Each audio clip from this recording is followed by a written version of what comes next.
Welcome to Adventures of an Entrepreneur with Bruce Bright Jr.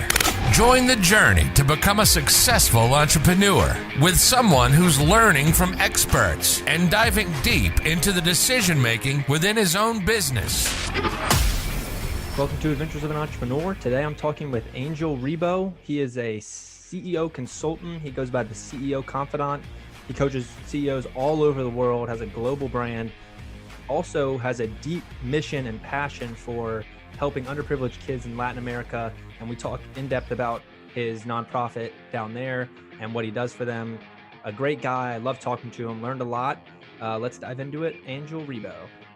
Welcome to the show, Angel. How are you doing today? Very well, thank you. Thank you for having me, Bruce. And thank you everybody listening to us today. Oh, well, yeah. Thanks for taking time out of your schedule. I know you're a pretty busy guy. Yes, I am, but everybody is. So you're a coach of CEOs, you advise CEOs, but you haven't always been successful in where you are today. Why don't you tell us a little bit about your origin story, about how it all started for you? Yes, well, I mean, it's very early on. While I was in college, back in Spain, I'm originally from, near Barcelona. Since I was in college, I was always like working, and always, as I was able to speak English and Spanish, I always, was on some kind of international, environment, international arena. I was the president of an international organization, while in college. And, I started my international career literally when I finished college, because I started to work actually for the president of the university I studied on. And I started working at his office as an international programs coordinator, something like that. That was the title. And then, I moved to the UK to work for my first, American company ever. And that started starting going from, the UK into Latin America and then to the US. But since the 90s, I always worked for, large American corporations, mainly high tech, up until 2016. And then, I decided to become my own boss. And, as anybody else, you have your ups and downs, and you have, better companies, or maybe the same company and maybe a better boss, or and better leaders that are helping you, make progress throughout your life. And it's always a matter of being open. I felt always like, going from one country to another, conducting business in, I think when I counted the countries, I think it was like 30 something countries I had conducted business.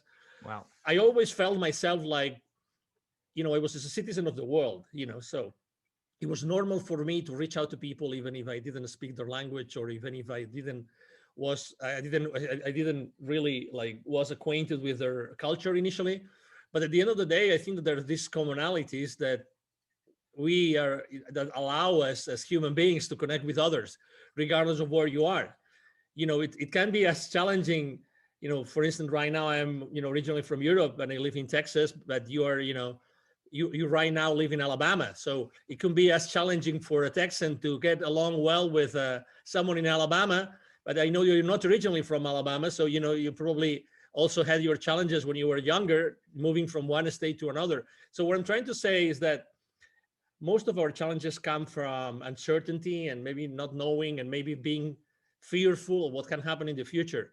I would say that I was kind of very courageous and a little bit daring when I was a kid, and that probably helped me all the way.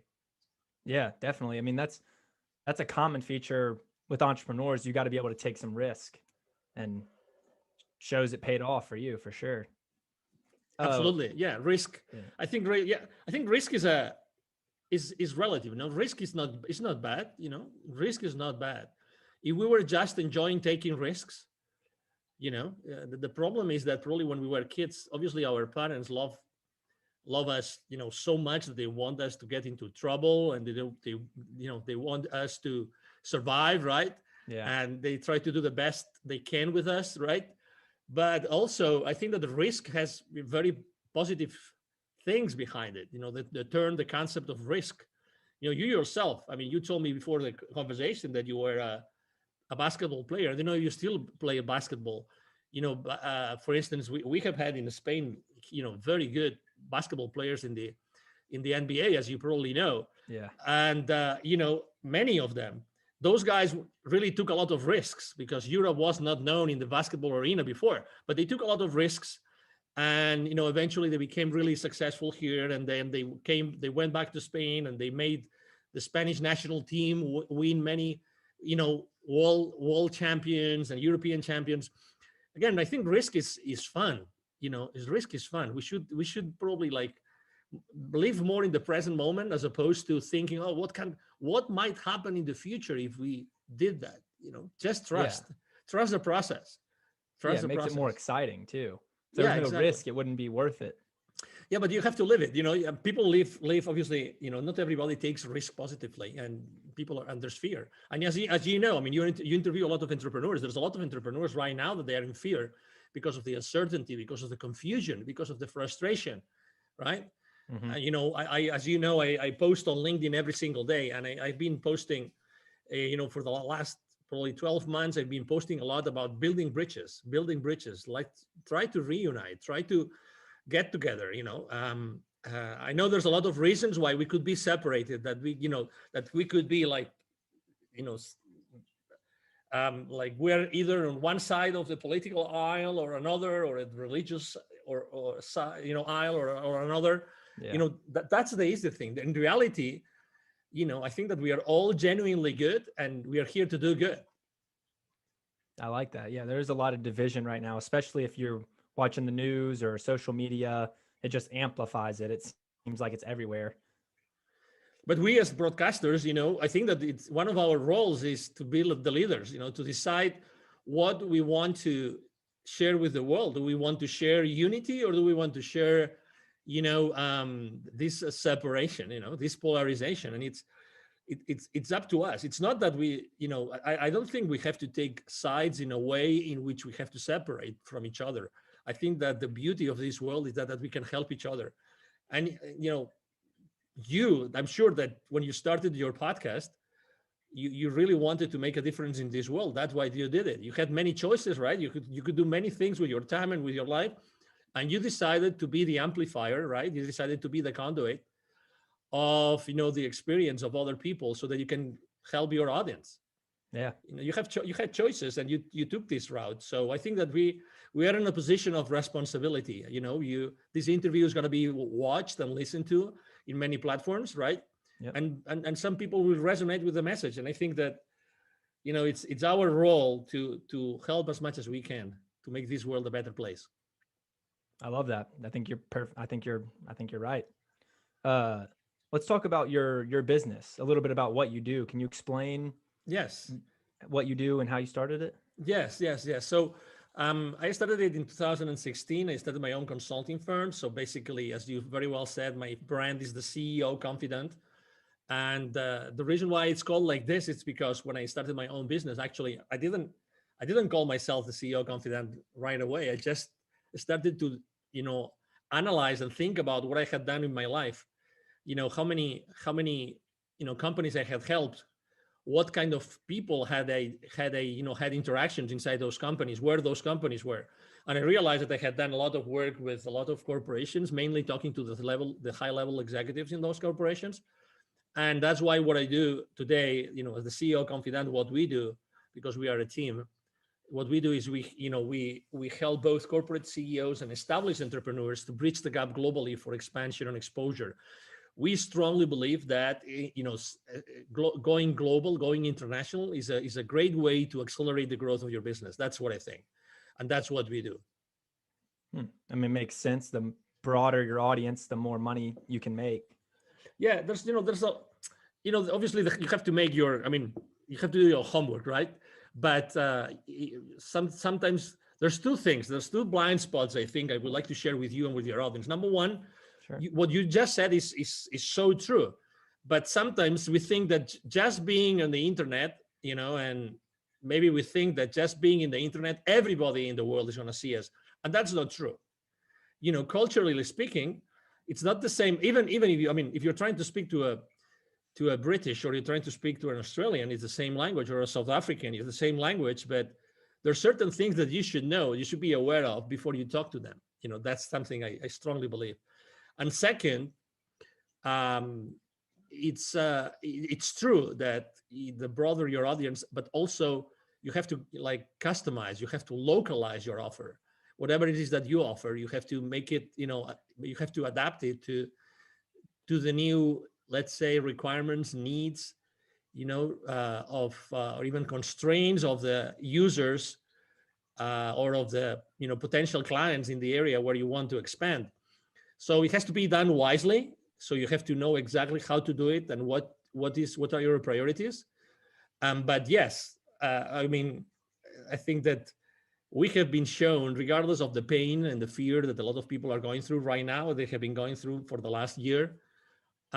We have been shown that, we live in a global community, and something can in a relative short period of time, something can be global.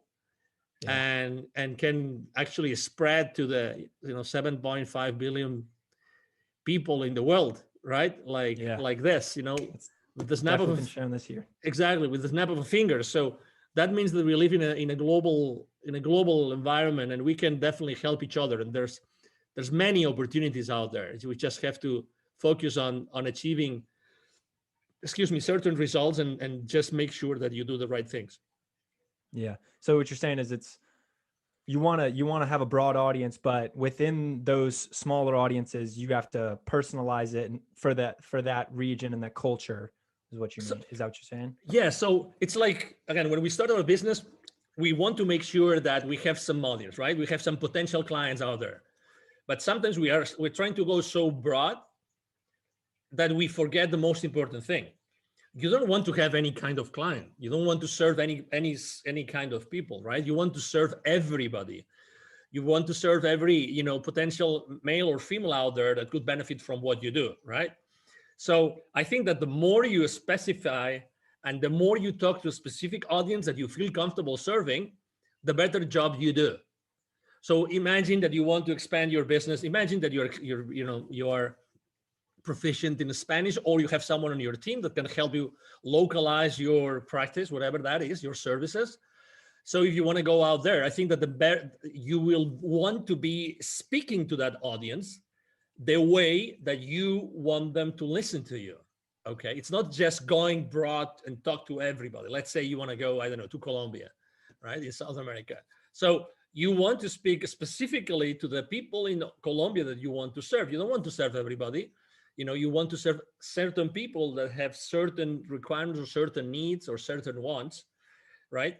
So you have to be very specific. That's why I think that, yes, it's good to go global, but you have to be specific. You have to talk. And sometimes, again, we are fearful of being very specific and niche down a lot because we think that we might lose clients, but it's the other way around. The more specific we are, the more we are able to talk to what people really want. I think the better it's going to go in an international, let's say, expansion, strategy or initiative that we might want to engage with. That makes sense. Mm-hmm. Yeah. So you speak Spanish and English? Yes. So do you specialize in mostly Spanish and English countries? How do you deal with a country that doesn't speak one of those? Yes. So I speak French as well. I speak Portuguese. Okay. And I also speak Catalan, is a language that we speak in the northeast of Spain. So when I'm going somewhere else, I have business partners that help me. Okay. With French, English, the reality is that you can reach out to, and Spanish, you can reach out to literally, probably over 1 billion, far more than 1 billion people in the planet, right? So, and when I go to, for instance, to a specific place in Asia where I don't speak the language, I typically rely on local partners that can help me, do that, can help me localize my services, speak to the people in their own language, have the introductions that they need made for me, these kind of things. Again, it's this, as anything else. It's like when you're practicing your throw, right? You're a basketball player. It's the same thing. How many times have you tried a certain type of throw? How many? thousands. let's say exactly. Let's say a specific throw that you really like and you're really successful on, okay? Because you're very proud of it. You know, you said thousands, right? So it's the same with a business. I've done this thousands of times for so many people that for me doing that, I mean, I'm not perfect. Obviously, I have my own flaws and I still make mistakes. But in reality, when you do something so many times, you eventually do something right. Yeah. And that's what I offer, right? That's the value I offer to my business partners today.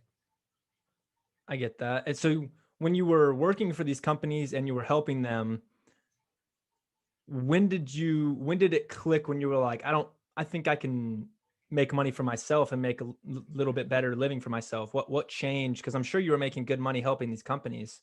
Yes, exactly. Yeah, absolutely. I think that, everybody finds themselves, uh, everybody finds a point in time, a moment in your life in which you think that you have to do something else, right?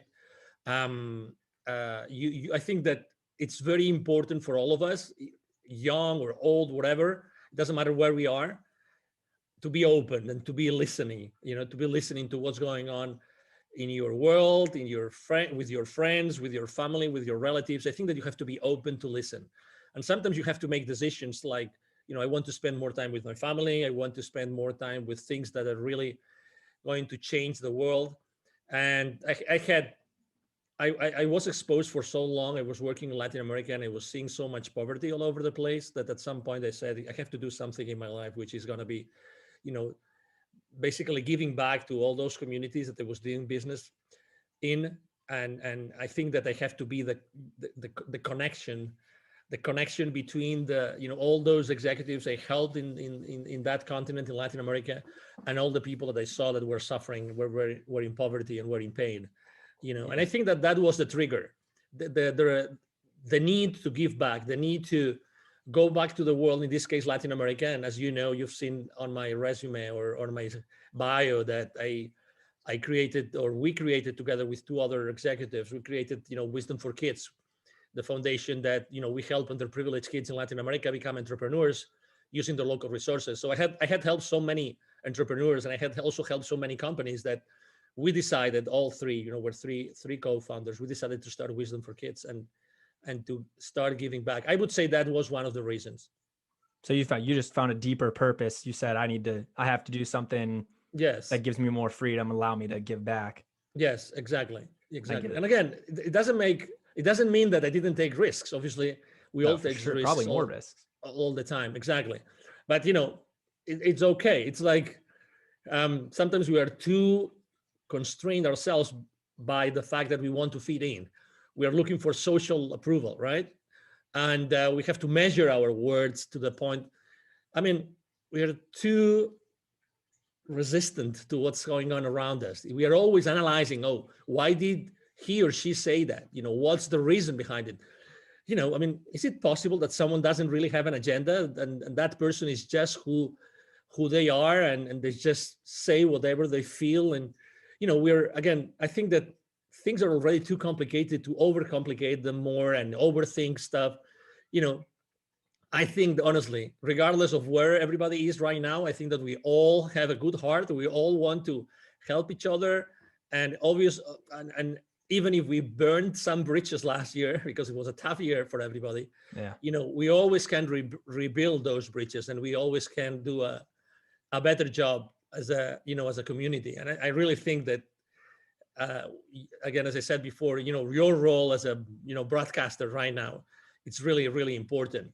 You're really here to do extremely important things. And obviously we all start from small, right? But still, I mean, you're exposing yourself, and you could have looked for a super fancy studio and everything.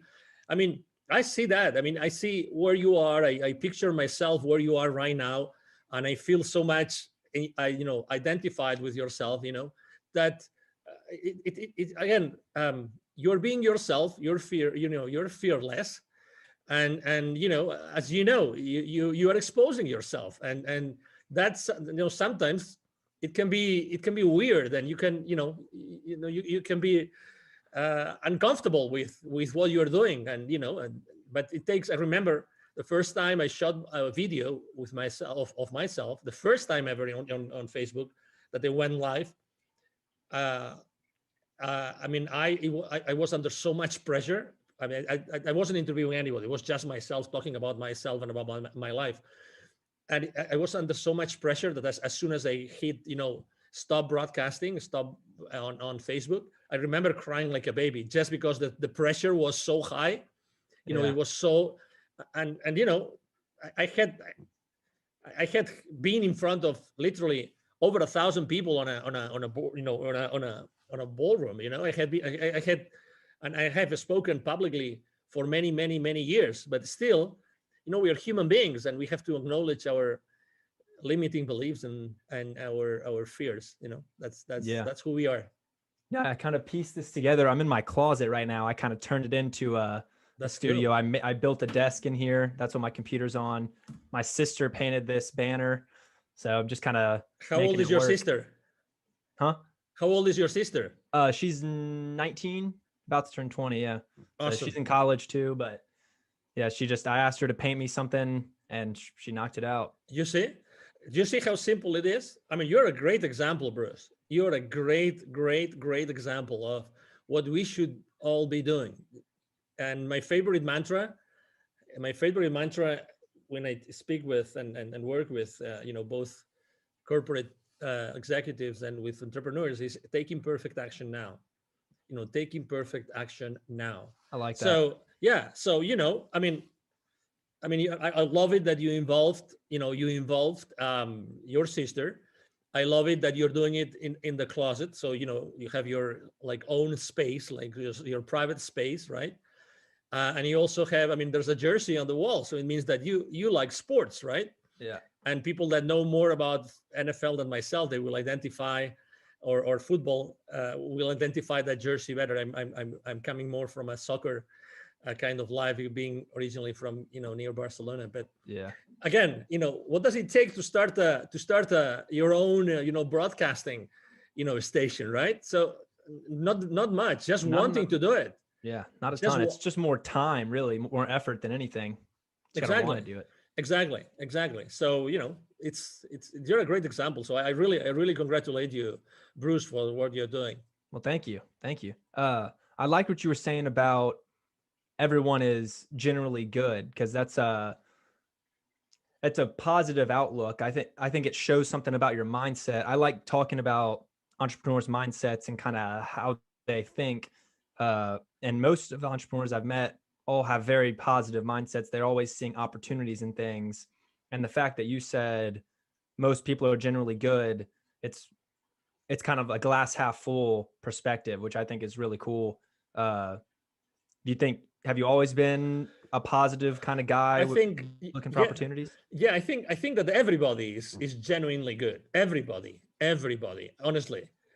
But we, again, sometimes we get into that space in which we want to defend ourselves. We want to, try to justify ourselves, which we really don't need to, because when we do that, we're trying to fit in. We're trying to be socially acceptable for someone or some group, whatever that is. Again, I'm as you can imagine, I'm extremely respectful. The only way you can do business in so many countries is if you are extremely respectful and you honor the cultures and the people that you meet all the way, right? For so many years. And obviously, if you walk your talk, right? If you walk your talk, that's the only way you can do it. I would say that, yes, my father is one of the most positive, optimistic, people I've ever met in my life. And I think that he's made a huge impact in my life. I remember going to he always was an executive in large corporations. And I remember going to his companies over the weekends since I was a kid. And I remember playing with other shareholders of those companies. I remember playing with the forklifts on those manufacturing plants and these kind of things. When you're a kid, you play with anything, right? So I was always with him and learning and going around, walking around those manufacturing plants. And I was extremely happy. I was just with my dad, and I wanted to learn and I wanted to get to know more things, so it's from that place. It doesn't mean that I have had a lot of challenges in my life. It's just the way that you face those challenges. It's the way that you get to play with the cards that you're being dealt Yeah. or being given. If you're and again, I always felt like, for me, learning languages very early on in my life, foreign languages, was like the perfect thing to have as a place of safety for me to go all over the place. So obviously, I meet a lot of people that I have met a lot of people that speak other languages that I don't, but still, there's always some common language that you speak. Or for instance, I am a member of the African Chamber of Commerce here in the Dallas Fort Worth area. So I meet with African government delegations very often. Some of them speak English, some others they don't. But there's always a common denominator. There's something that we can do, and we can always draw, and we can always use our hands and our eyes and our expressions, and there's so many things that we can do. Again, I think that the world itself is full of opportunities all the time. Yeah. Not necessarily everyone starts on the same level, but there's definitely, everyone has opportunities. You just got to make the most of whatever you've got. And also, for someone, as you said, starting like you, you see different opportunities, and that's good. That's perfect. You probably see opportunities I don't see, which is good. And probably also I am biased, because I've lived a few more years than you, and probably you see more opportunities than me because I am biased. And that's the beauty of being young and seeing the world full of opportunities. That as you are not as biased as I am, just because of my age, right? Yeah. Of my experience, you probably are going to take fights, like good fights that wouldn't take. That's the beauty, and one of those fights is probably podcasting, and that's awesome. And you will be exposed to great knowledge, to great people. You are yourself opening to opportunities. And even myself, I could, when my team was supporting me and interacting with you when we were trying to set this interview up, again, my team could have said, no. This guy doesn't have an audience. He just started. And you know what my favorite answer is? When sometimes they tell me this, I tell them, so what? So what? So what? So what if, Bruce's podcast episode with me, there's someone listening to that episode and they learn something, and I humbly teaching something to someone, so what? Who knows who's going to listen to this episode today, Bruce? Again, so I think that the so what attitude is also a way to see the world full of opportunities. And we're going back to the same place, so what? So what? A lot of people say a lot of things, but so what? Start using that. Start using the so what, so what? Yeah, I like that. Yeah, it's really eye-opening. So what? Okay, so tell me what you mean by saying that. So what? So he has a very short audience or a small audience. So what? Yeah. What if he has 1 million followers in a couple of years? And he still has this episode up, or so what? Yeah. Again, I like to spend time with people that really trust in themselves. Awesome. Well, I appreciate it. No, of course. Let's go back to Wisdom for Kids. Why don't you talk a little bit about what y'all do? Because you said you helped a ton of Latin American kids so far. What exactly do y'all do? Yeah, so basically, there's, just to put a little bit of context here, in Latin America, in 2012, there were about 170 million kids in Latin America, okay? Of these 170 million kids, 81 million kids were living in poverty, all right? Wow. So picture this, 81 million kids living in poverty. Of these 81 million, 22 do not have access to drinking water. Okay, they do not have access to drinking water. So they have to really figure out how to do it, how they're going to drink water and find water and get themselves, washed, whatever that is. It's challenging. So basically what we do is we identify communities that have, kids in need, and there's different levels of poverty depending on what community is, if it's a urban, suburban, rural, or even indigenous. And then we go to those communities, we talk to the community leaders, and then we ask them, we would like to do that. The first question they always ask us is, how much is it going to cost us? All the time. How much is that going to cost us? And we always say the same thing, nothing. And then they say, why? Wow, that's awesome. Why would you do that for our kids? And I say, well, because it's our mission, right? And we don't have any hidden agenda. That's what we do. Actually, we are extremely cautious about all the information that we gather from the kids. We really don't have a registry. We don't keep any information. We just make sure that we are connected to these community leaders. And then we go to those communities. We ask those leaders to bring all those kids together, and then we basically deliver them workshops. We have those workshops in which we basically work a lot with those kids so that they realize, we inspire them to realize that they really can do anything with their lives, and they can really do great things in the world.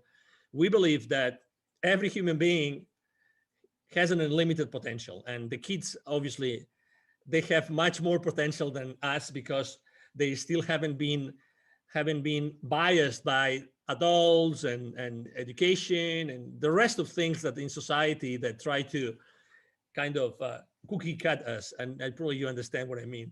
I get so it. it's beautiful to go there, and we really focus on the mindset, really, because we believe, number one, we know they're poor kids, and sometimes or very often their families are not properly structured.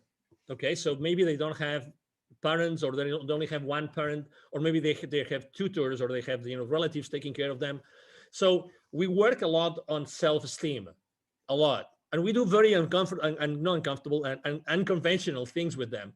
Like it's not a whiteboard kind of teaching or training workshop. No.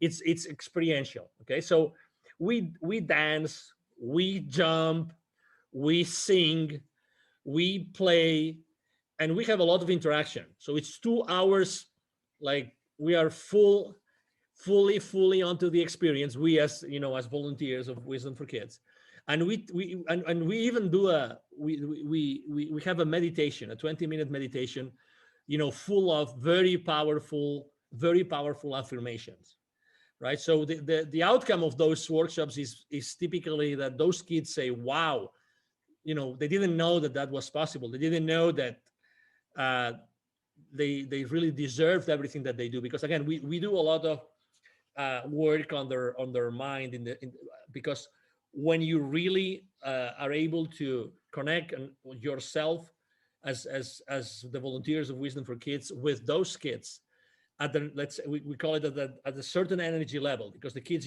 jump and they want to have fun. If you've ever babysat someone, or you've been in a classroom with young kids of an elementary school, for instance, that they really want to have fun. The kids want to have fun. If you give them an excuse to have fun, the first 5 minutes of the workshop is dancing a song. And it's one of those very, like, I would say, dance electronic song, very like, super, jacked up kind of song.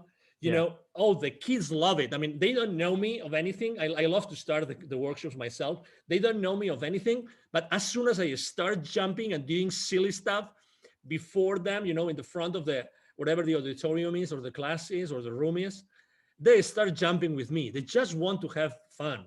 Yeah. And that's this childlike attitude that very often I talk to entrepreneurs and to executives, which is this curiosity.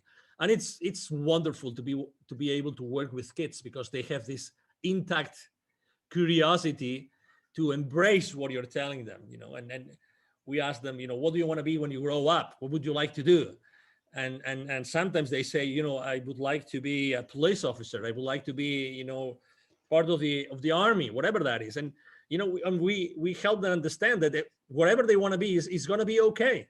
They don't have to be whatever the society is going to tell them. Be whatever you feel like is going to make you happy.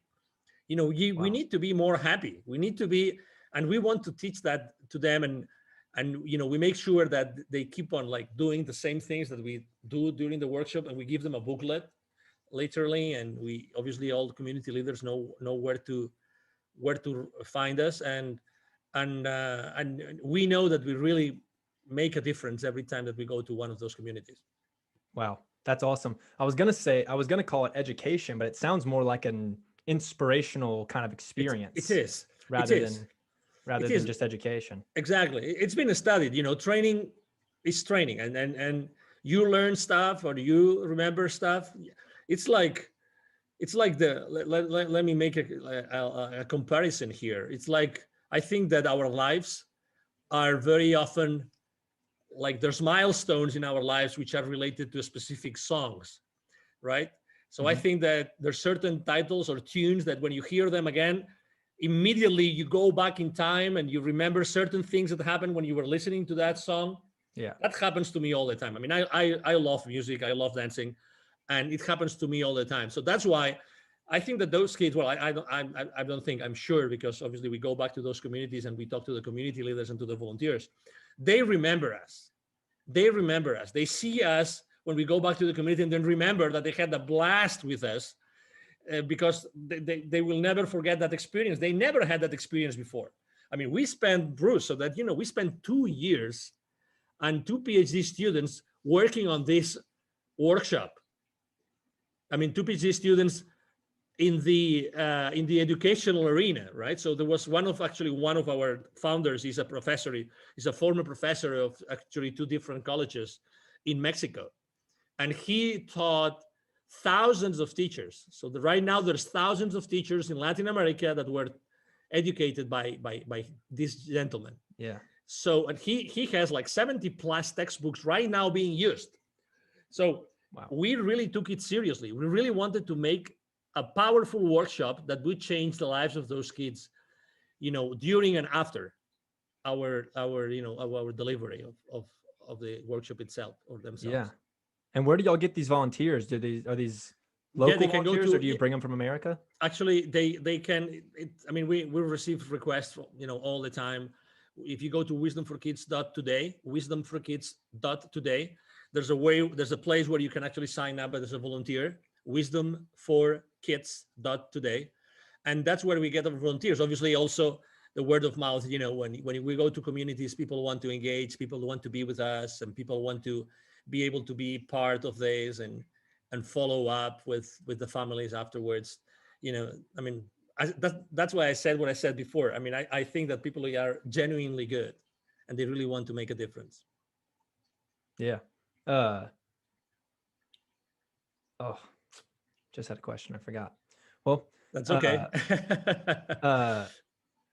So back to your business, do you have any like future goals that you see yourself 5-10 years down the road? Do you have kind of like a vision?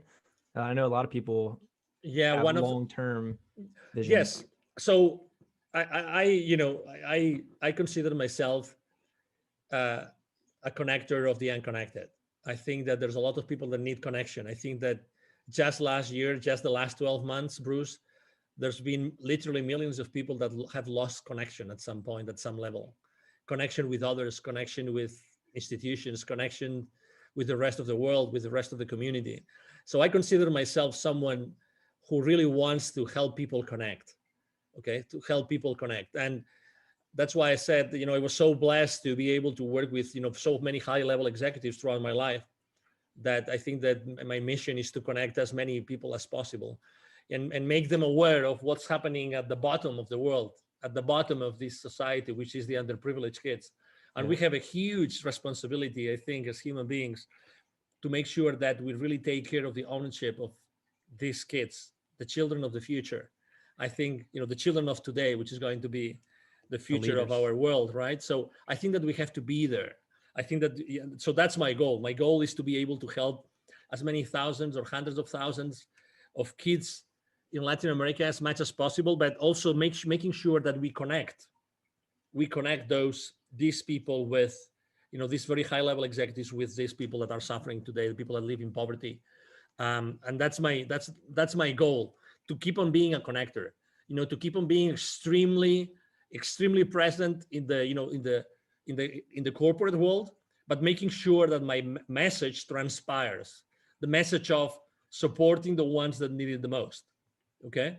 And that's what I am. I consider myself, I sometimes, interview, C-level executives, and I'm extremely picky about the interviews I conduct. But when I do that, I make sure that there's always a message. There's always this individual that has this amazing personal story that eventually kids can relate to. I remember, I mean, I when I started Wisdom for Kids. Actually, I started recording messages from CEOs and from C-level executives, so that I could use those messages to inspire the kids. So actually, I bring those messages from CEOs in America to Latin America to show those kids that they can become entrepreneurs when they grow up. That's awesome. That kind of ties back to your global brand, because the more reach you have as a brand and as a person, the quicker you can accomplish this mission or help more kids. Absolutely, I agree. Yeah, I totally agree. I mean, I couldn't agree more. It's like, again, my exposure, my impact, my influence is just it's just to it's just a conduit for being able to help the most underprivileged be inspired by the most enlightened, or the most empowered, or the ones that really have powerful messages, or the ones that have accomplished so much in the world today.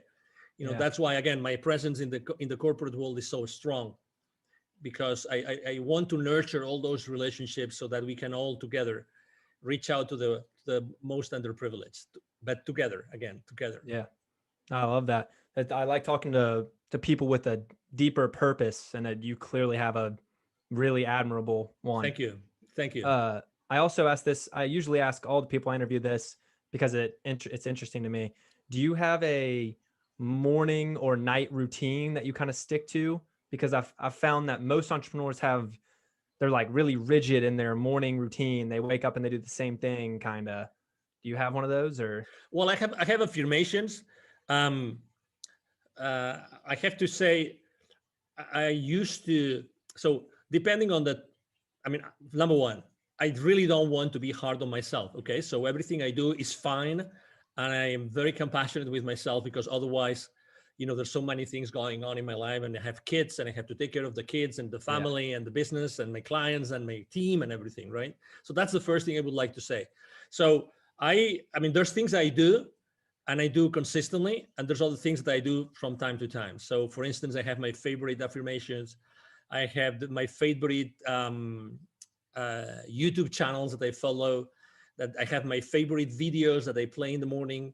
I have my favorite things I journal on, and that's what I feed my my brain, and what I feed my being.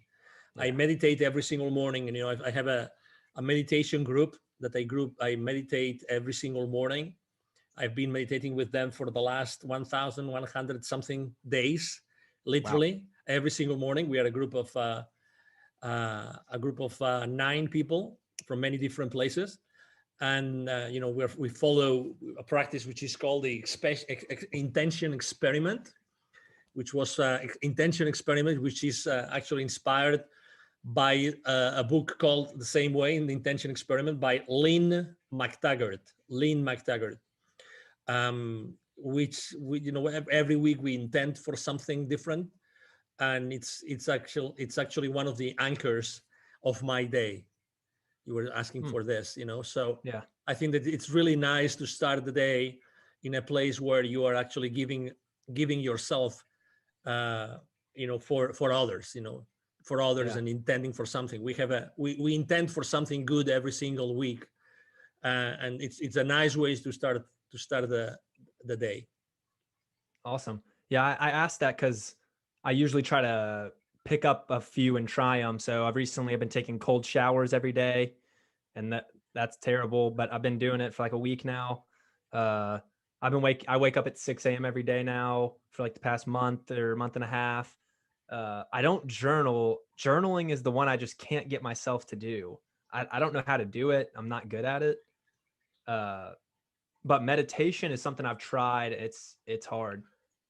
Yeah, I do the shower. It's funny that you mention it. is one of those things that I have so much already incorporated into my life that I didn't give it the importance that it deserves. But I've been taking cold showers. Even when I go to Canada in the winter, I take cold showers wherever I am for the last 5 years. Wow. So I mean, when you take a cold shower and it hurts. Yeah. It literally hurts. So yes, I think probably that's keeping me so enthusiastic and passionate and young and and energetic and everything.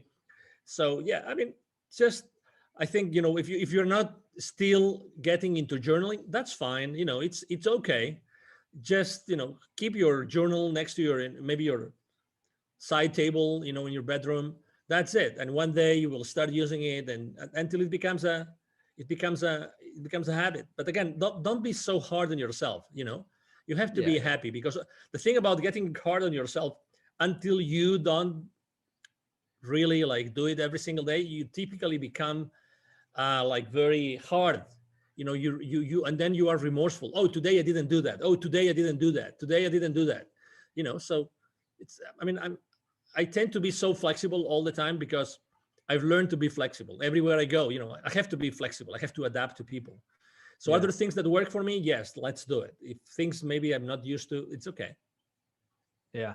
I'm going to try the journaling thing. It's difficult. But I like the cold showers so far. It's energizing, and it's just kind of like a mental test almost, just like putting yourself through something that's not fun just because you can control it. Yeah. That's why I like it. It's true. And you have a choice in the morning. Every morning you have a choice, right? It's either cold water or warm water or so, right? So I like it. I like cold showers already. All right. So before I wrap it up, I usually end it with this question. What kind of advice would you give someone who's on the fence about starting a business? They've always maybe thought about starting a business, but they never have. Maybe they're at a job they don't like, or maybe they're young like me and just don't know what to do with themselves. They're thinking about starting a company. What would you say to them? Start with a very simple thing that you really like and try it out. That's what I would say.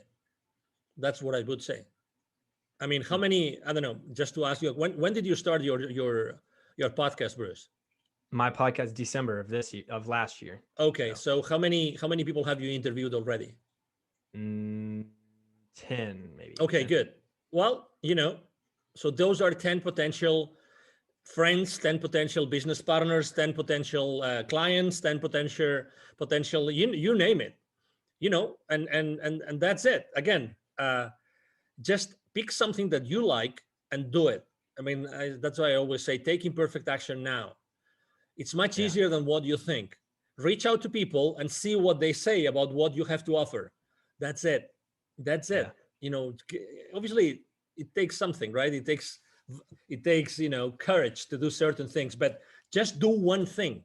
Just try one thing that you really like, expose yourself, start proof testing it, and just take it from there. It's much more simple than what you think. And also listen to what's happening around you. Sometimes people ask me, what were the opportunities that were presented to you in 2020? Well, one of the opportunities is that there was so much, fear and so many people being unemployed, and there's so many things happening, and these emotions and these feelings and you said it very well. You see it on TV. I mean, I had never seen so many people yelling at you from TV. I mean, literally yelling. I mean, have you seen that? I have seen that. Oh, yeah. I mean, on the news, yelling at you. It's like, so, just be gentle with yourself. Try something, try one thing, try doing it, in your environment around you, in your community. Try if it works. You know what people need because you see it every day, because you listen to this and you hear it every single day. And that's it. Try it. Try it. I was the other day delivering here in the Dallas-Fort Worth area for one of the business accelerators. I was delivering a webinar on pivoting, on reinventing yourself, right? Yeah. So, hey, it doesn't take anything to reinvent yourself. Just try it out. Just try it, proof test it, look for people around you, your friends, your business partners, your acquaintances. Ask for references, ask for people that you would like to talk to, and eventually you will be delivering so much value that you will be able to charge for it. Yeah. So don't be hard on yourself. Start somewhere and start giving away value. Talking to potential clients. It's much simpler than what it looks like. Really, it's much more simple. I know there's fear. I know that you have to pay your bills. I know that you have probably your mortgage. I mean, I get it. I was there too. I mean, I understand it. I know that you have probably your college, loans, all those things. I mean, I know that, but still, what does it take to you to choose between, social media browsing or reaching out to a potential client? One game on TV, as much as I like sports, or talking to someone that can become your business partner. Yeah. Again, it's your choice. It's your choice. It's your choice. I mean, as Tony Robbins says very well, your wealth is proportional to the amount of people that you serve. So start serving people. Start to serve people around you, and you will find the solution. You will find the answer that you're looking for. That's great. And you can always tweak it as you go, make it better. Absolutely. You can. The imperfect version you're going to put out isn't going to be great, but you might get the ball rolling. Yes, exactly. Yeah, great.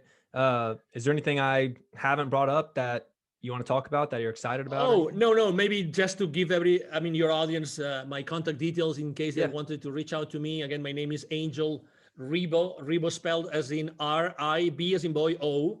And my brand is the CEO Confidant. You can see me. You can find me very easily online. I'm everywhere you can think of. The CEO Confidant, Angel Ribo. You can go to LinkedIn. I'm very active there. I post every single day. I post both business-related content and personal. I believe strongly in building bridges and helping people. I have supported so many people launching their initiatives, their podcasts, launching their books. So many things. And if you want to reach out to me directly, just send me an email to angel@angelribo.com. Angel@angelribo.com. Again, Ribo spelled like R-I-B as in boy, O. And thank you so much for the opportunity, Bruce. No, yeah. Thank you for coming on. Perfect. We'll put all that in the show notes also, so they can get it there. Beautiful. Thank you. I appreciate you, Bruce. And thank you, everybody listening to us today. Yeah. I'll talk to you soon. Talk to you soon. Bye-bye. Yeah. Thank you guys for listening to this episode. Please rate and review the podcast if you are enjoying what I'm talking about. I'm trying to grow the podcast and get it up in the rankings. I'm having a great time doing it. I hope you guys are enjoying it. I've got some big interviews planned for the future. So stay tuned and talk to y'all later. See ya.